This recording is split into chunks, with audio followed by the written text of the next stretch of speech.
Hi guys, നിങ്ങളുടെ നാട്ടിൽ ഇതിന് എന്താണ് പറയുന്നത് കമന്റ് ചെയ്യൂ. ചക്ക വേവിച്ചതാണ് ഞാനിന്ന് ഉണ്ടാക്കാൻ പോകുന്നത്. എന്റെ കൂടെ സിയെ ഉണ്ട്. നമുക്ക് റെസിപ്പിയിലേക്ക് പോകാം. എനിക്ക് ഫേവറേറ്റ് ആണെന്ന് പറഞ്ഞിട്ട് എന്റെ ഫ്രണ്ട് കൊണ്ട് തന്നെയാണ് കേട്ടോ. ചക്ക കഴുകേണ്ട ആവശ്യമില്ല, ചക്ക കഴുകത്തില്ല. നമ്മൾ പൊളിച്ചു പൊളിച്ചെടുക്കല്ലേ. ഞങ്ങളുടെ നാട്ടിൽ ചക്കയൊന്നും കഴുകത്തില്ല കേട്ടോ. നിങ്ങളുടെ നാട്ടിൽ കഴുകുമല്ല. സിയ പറയുന്ന അവരുടെ നാട്ടിൽ കഴുകുന്ന.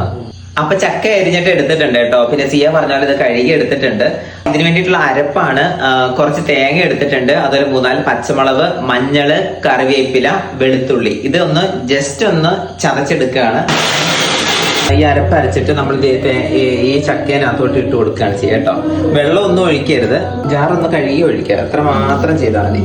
ആവശ്യത്തിന് ഉപ്പ് ഇടണം കേട്ടോ. ചക്കേൻ്റെ കൂടെ മീൻകറിയാ, പച്ചമീൻകറി അല്ല, ഞങ്ങൾ ഉണക്കമീൻ കറിയാണ് വെക്കുന്നത് കേട്ടോ.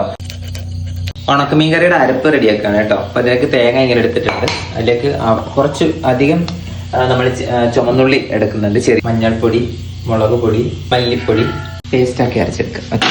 പേസ്റ്റ്, പച്ചമുളക് കീറിയിടാം കേട്ടോ, അരിഞ്ഞത് കേട്ടോ.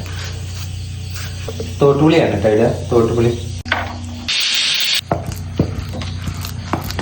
അടിപൊളി ചക്ക വേവിച്ച് സൂപ്പറായിട്ട് ഇരിക്കുന്നുണ്ട്. ഇനി ഉണക്കമീൻ കറിയും കൂടെ കൂട്ടി ഒരു പിടിയുണ്ട് മക്കളെ.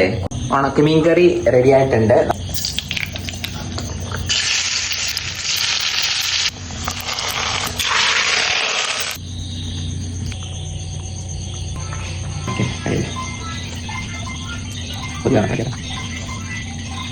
നല്ല ചൂട് ചക്കയും നല്ല ഉണക്കമീൻ കറി സൂപ്പറായിട്ട് ഇങ്ങോട്ട് എടുത്തിട്ട്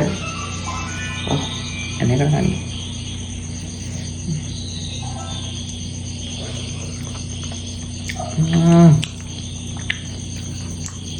ഇത് പൊന്നു സാറേ, ചുറ്റുവളം ഒന്നും കാണാൻ പറ്റില്ല. അവിടെ ക്യാമറമാനോടെ കൊടുക്കട്ടെ.